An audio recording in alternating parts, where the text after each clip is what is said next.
अभिजीत अभी भी call centre की आबो हवा से पूरी तरह से वाकिफ़ नहीं हुआ था। उसने ये तो सुना था कि कॉल सेंटर में काम करने वाली लड़कियां काफ़ी खुले स्वभाव की होती हैं और लड़कों से कंधा मिला के काम करती हैं और मस्ती दोनों करती हैं, मगर देख वो ये सब पहली बार रहा था। एक छोटे से शहर से आया अभिजीत इस बात को समझ नहीं पा रहा था कि करीबन ज़्यादातर लड़कियां ने क्यों ऐसा ड्रेस पहना हुआ है जिसे उसकी नज़र में कोई भी सभ्य घरवाले अपनी बेटियों को नहीं पहनने देंगे। काम तो सुशील ढंग से कपड़े पहनकर भी किया जा सकता था। अभिजीत ने मन ही मन में सोचा और गहरी सांस ली। उसे अभी एक ब्रेक लेना था। सिगरेट पीने की बुरी आदत थी उसे, वो जानता था इस बात को, मगर अभी तक छोड़ नहीं पाया था। कैंपस के बाहर निकलकर अभिजीत ने एक चाय ली और अपनी सिगरेट सुलगाई। अभी उसके ज़्यादा दोस्त नहीं बने थे, नई नई नौकरी थी और वो ऐसे भी ज़रा कम बोलने वालों में था। उसने आसपास से अपनी नज़रें दौड़ाईं तो हर तरफ उसे सिगरेट का धुआं और नूडल्स खाते लोग, ज़ोर ज़ोर से बातें करने वाली लड़कियां का झुंड भी दिखाई पड़ा। अभिजीत थोड़ा आगे की तरफ चला गया। वहाँ थोड़ी सी शांति थी। चाय की चुस्कियों के साथ वो अपनी नौकरी और अपने घरवालों के बारे में सोचने लगा। अचानक उसे लगा जैसे उसे कोई देख रहा था। उसने अपनी नज़रें दौड़ाई मगर उसे कोई नज़र नहीं आया और फिर अचानक से एक आवाज़ उसके कानों में आई, एक्सक्यूज़ मी, क्या आप देहरादून से हो ना? अभिजीत के सर पे ऐसे बम का गोला फटा हो,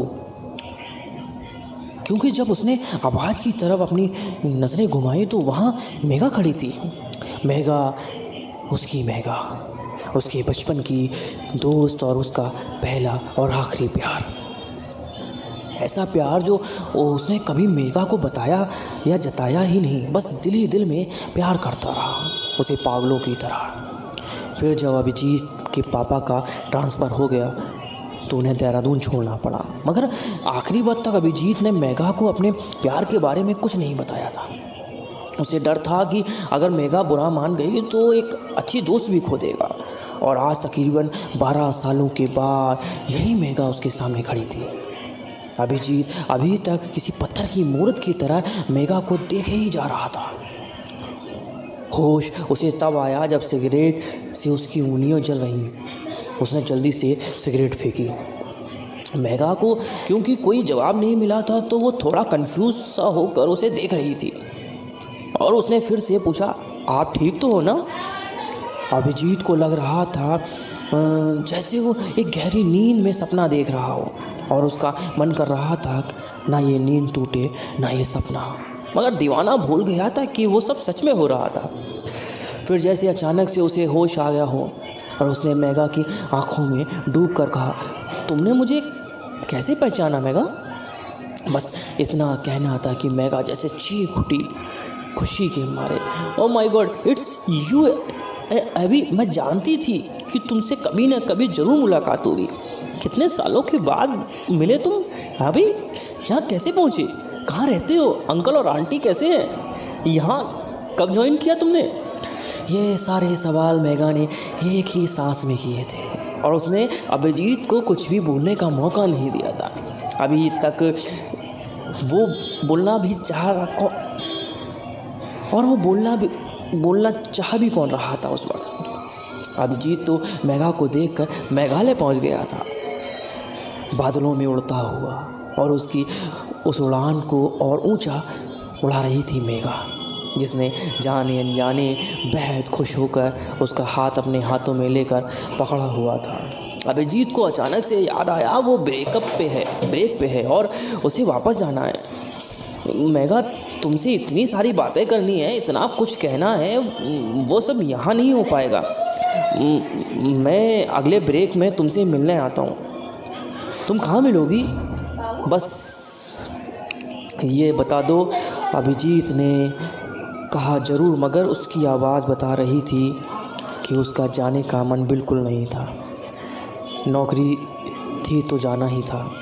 मेघा ने हंसकर कहा, बताऊंगी, मगर प्रॉमिस करो दोबारा गायब नहीं हो जाओगे। अभिजीत मुस्कुराया बोला कुछ नहीं। 2 घंटे बाद का वक्त फिक्स किया दोनों ने मुलाकात का, और अभिजीत बादलों की सवारी से उतरकर यार्थाथ की दुनिया में ज़मीन पर अपने कदमों के सहारे ऑफिस के अंदर चला गया। जब तक मेघा उसे दिखती रही वो घूम घूम के उसे देखता रहा। मेघा भी मुस्कुराते हुए उसकी तरफ देखती रही।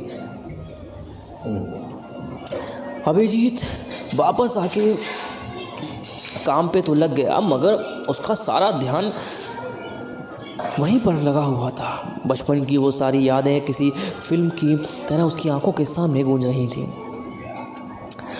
वो साथ खेलना, स्कूल जाना, टिफ़िन शेयर करना, एक साथ होमवर्क करना, सब कुछ जैसे फिर से जीवंत हो चुका हो अभिजीत के लिए। अभी इसने काम करते करते मन पक्का कर लिया कि अगली ब्रेक पर जब जाएगा तो मेघा से मिलेगा तो एक पल भी रुकेगा नहीं। वो सीधा बताएगा कि वो कितना प्यार करता है उसे बचपन से हुए आज भी वो सिर्फ उसी को प्यार करता है। उसने एक गहरी सांस छोड़ी और मन ही मन में मुस्कुराया, ये सोच कर कि उसके बचपन का प्यार आकर उसे आज हासिल हो ही जाएगा। अचानक से उसे अपना वर्क स्टेशन शांत और बहुत अच्छा लगने लगा। उसने मेघा का ड्रेस याद किया, कितनी प्यारी लग रही थी मेघा गुलाबी सलवार सूट में। वो भी तो यही कॉल सेंटर में काम करती है, मगर कितनी अलग है वो इन सारी लड़कियों से। अपने आसपास की लड़कियों को देखते देखते अभिजीत ने सोचा और उसने होठों पे एक शांत और प्यारी सी मुस्कुराहट दौड़ाई। अभी वक्त था अगले ब्रेक में। अभिजीत का मन कर रहा था कि वो घड़ी की सुइयों को तेज़ी से घुमा के आगे कर दे।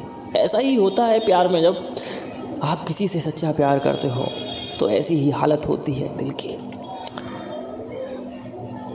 उनके बिना रहा नहीं जाता एक पल भी, मन करता है बस उनके साथ हमेशा रहे हर पल। ऐसी ही हालत अभिजीत की भी थी।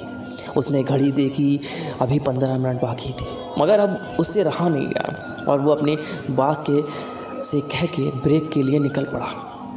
अभिजीत के मन में लाखों बातें घूम रही थी, मगर सबसे ज़्यादा बेचैन वो मेघा को ये बताने के लिए था कि वो उससे कितना प्यार करता है। और वो 100% श्योर था कि मेघा जैसे ही सुनेगी वो हैरान रह जाएगी और फिर बात आगे बढ़ेगी।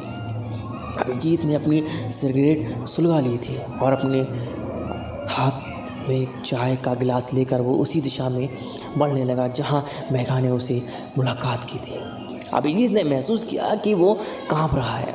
वो समझ गया कि यह महज उत्तेजना की वजह है, क्योंकि आज इतने सालों बाद वो अपने दिल की बात उस लड़की को बताने जा रहा है जो ख्वाब और हकीकत दोनों की रानी है। उसने अपने कदमों की रफ्तार थोड़ी धीमी की और आगे बढ़ने लगा। अभिजीत ने दूर से ही देखा कि मेघा उसी जगह पे खड़ी होकर उसका इंतज़ार कर रही है। आसपास 2-4 लोग थे। अभिजीत को उन लोगों का वहाँ होना अच्छा नहीं लगा। उसे एकांत चाहिए था अपने दिल की बात कहने के लिए। अभी उसे मेघा की आवाज़ सुनाई दी। उसने सर उठा के देखा, मेघा हाथ उठाकर उसे इशारा करके जल्दी आने को कह रही है। अभिजीत ने अपने कदमों की रफ्तार बढ़ाई और चंद सेकंडों में वो मेघा के पास पहुंच गया। उसने मेघा की तरफ से बहुत प्यार से देखा और इसके पहले कि वो कुछ कह पाता मेघा ने कहा, ऐसा है अभिजीत, मुझे तो अभी यकीन नहीं हो रहा है कि तुमसे सच में मुलाकात हो गई और हम एक साथ ही काम कर रहे हैं। तुमसे ढेर सारी बातें करनी है। इस जगह तो नहीं हो सकती। ऐसा करते हैं कि आज रात का डिनर हम एक साथ ही करते हैं। अभिजीत ने सहमति में सिर हिलाया और गले को साफ करते हुए बोलना शुरू किया, मेघा, मुझे भी तुमसे बस 1 मिनट। अभी मेघा ने उसे टोकते हुए अपने फ़ोन कॉल को रिसीव किया और वो जिस जगह थी वो जगह का डायरेक्शन फ़ोन पे किसी को समझाने लगी और सामने तरफ देखते हुए अपना हाथ उठा के हिलाने लगी।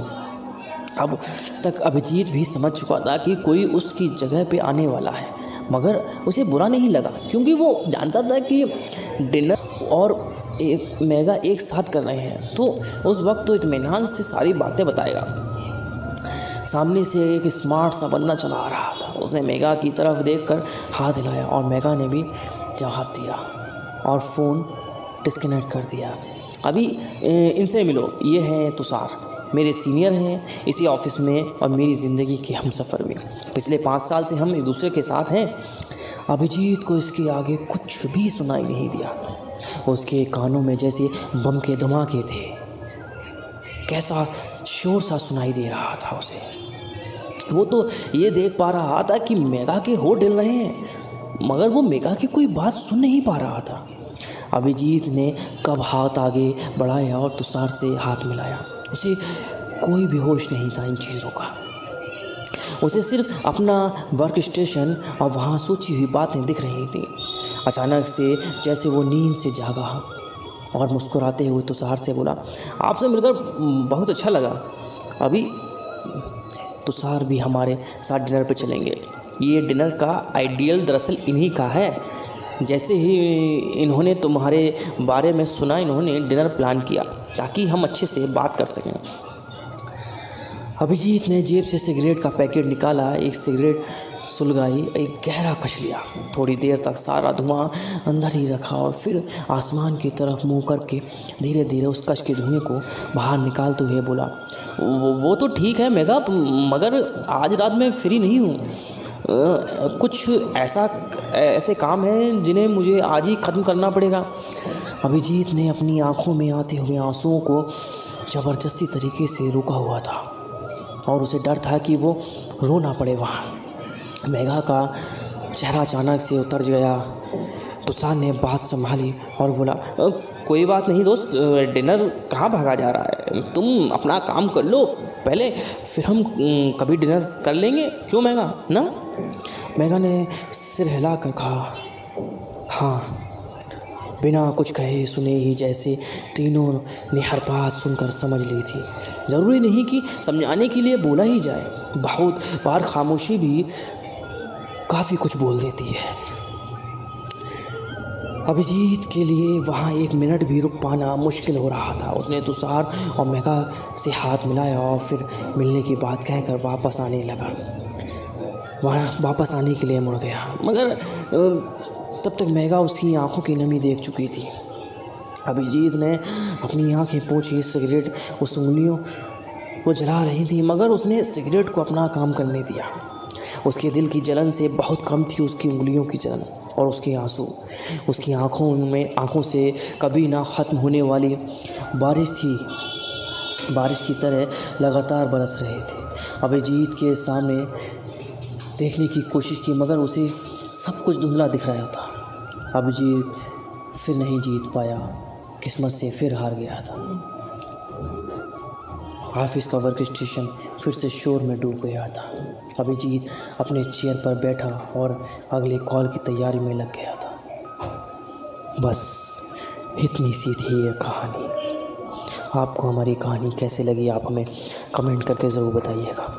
फिर मिलेंगे एक खूबसूरत स्टोरी के साथ। अपना ख्याल रखिएगा, दुआओं में याद रखिएगा और अल्लाह के ज़िक्र का ज़ुबान पे स्वाद रखिएगा।